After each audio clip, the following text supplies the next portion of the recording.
Et bonjour à tous, aujourd'hui on se retrouve pour une toute nouvelle vidéo sur ma chaîne YouTube. Donc comme vous aurez pu le constater au titre et à la miniature de la vidéo, aujourd'hui on va tout simplement de parler comment mettre sa patate truite très facilement. Donc pour commencer déjà tout simplement dans le vif du sujet les gars, ce que je vous conseillerais c'est tout simplement de mettre un hameçon simple.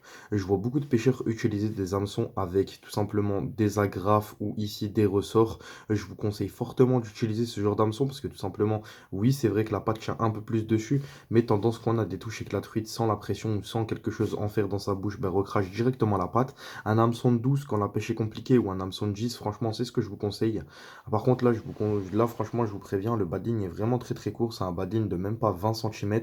Et ce que je vous conseille quand vous pêchez à la truite, dans n'importe quel domaine, que ça soit au toc, au suiveur, au bouchon, je vous conseillerais fortement de mettre un bading de 60 cm pour éviter que le poisson voie les rayons, le plomb ou l'olivet, tout dépend comment vous pêchez. Et justement, après, ça le bloque et ça ne veut pas, justement, ça va empêcher tout simplement l'attaque sur la patte. Ce que je vous conseille de faire fortement aussi, c'est d'acheter la patte, la Power Bait, pardon. C'est la patte, je pense, qui est le plus vendue dans tous les magasins de France.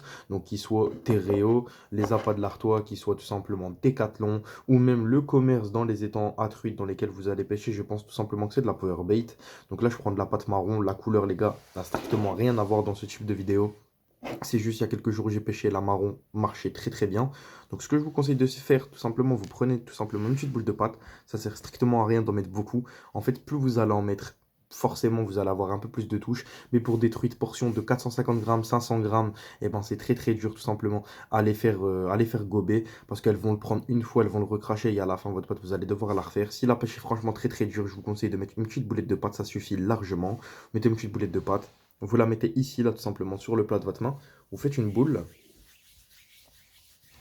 Voilà, une boule comme ceci. Là, vous avez juste à prendre l'hameçon. Donc, s'il y a un supplément de fil, là, franchement, je vous le conseille de le retirer. Là, je ne l'ai pas fait tout simplement parce que c'est la vidéo. Mais s'il y a un supplément de fil ici, je vous conseillerais fortement de le couper parce que sinon, la truite, ça va l'empêcher de venir gober votre bout de pâte. Là, vous prenez votre bout de pâte, tout simplement, la boule. Vous avez juste à rentrer l'hameçon à l'intérieur. Là, vous rentrez l'hameçon à l'intérieur. Vous le recouvrez bien, comme ceci. Vous le recouvrez bien comme ceci. Là, ce que vous faites, c'est que vous prenez tout simplement votre fil, vous le mettez au niveau de votre pouce, ici, là. Hop, vous le mettez au niveau de votre pouce. Ce que vous faites, c'est que vous mettez votre patte bien ici à plat, là, sur le creux de la main. Vous prenez votre deuxième main. Pour les personnes qui sont habituées, vous pouvez faire comme moi, donc la technique comme ça. Par contre, pour les personnes qui sont vraiment pas habituées, je vous conseillerais fortement de fermer votre main. Donc là, vous fermez votre main et vous allez faire comme une goutte d'eau. Hop, voilà. Là, vous faites comme ceci. Comme ceci, là, votre pâte est bien. Par contre, ça, ce n'est pas du tout la forme que je veux faire prendre à ma pâte. Simplement, là, c'est pour faciliter à faire la palette. Parce que, ben, bon, une pâte qui tourne, c'est toujours mieux. Là, vous la mettez tout simplement dans le creux de votre main, ici, après le petit doigt. Vous le mettez juste ici, dans le creux de votre main. Vous prenez ici, là, la pointe de votre majeur. Et vous allez tout simplement appuyer comme ceci. Donc, vous allez appuyer. Vous allez faire un petit va-et-vient. Là, vous la reculez un petit peu. Et vous allez re-appuyer. Et ça va faire une forme comme ceci. Là, ce que je vous conseillerais de faire, c'est tout simplement replier le bout de votre pâte. Hop, vous le repliez comme ceci, juste au bout. Et là, ce que vous faites, c'est que vous retournez une deuxième fois.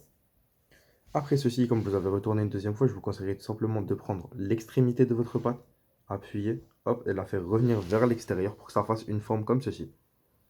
Et là, votre pâte, je vous déconseillerais directement de faire un lancer directement avec ce genre de pâte, car vous avez juste à la mouiller un tout petit peu et regarder si elle tourne, car si vous faites un lancer, votre pâte a tendance à se décrocher. Et je vous conseille de la mettre au bord de l'eau, regardez si elle tourne, donc comme ceci, hop, voilà, vous regardez si elle tourne dans l'eau. Et après, ce que vous faites, c'est vous pouvez lancer directement. À la moindre touche, par contre, votre pâte, je pense qu'elle va se déformer. Moi, c'est ce qui se passe potentiellement en ce moment. À la moindre touche, le bout de pâte ici se déforme. Et je vous déconseille aussi de ne pas faire une grande ligne ici. Je pense une ligne ici de 2 à 3 cm, c'est franchement très cool. Une ligne de pâte en fait qui remonte sur le fil, c'est ce qui va vous permettre tout simplement de faire tourner votre pâte. Et ce qui va faire aussi tenir votre pâte. Dans ce genre de pêche, si vous voyez que vous avez moins de touches avec ce genre de pâte, je vous conseille de mettre un verre de farine justement à l'intérieur et vous faites la même technique. Ça marchera tout autant. En tout cas, j'espère que ce genre de vidéo vous aura plu. N'hésitez surtout pas à partager, mettre un petit like si cette vidéo vous aura plu. Et je vous dis à plus pour de nouvelles vidéos. Ciao!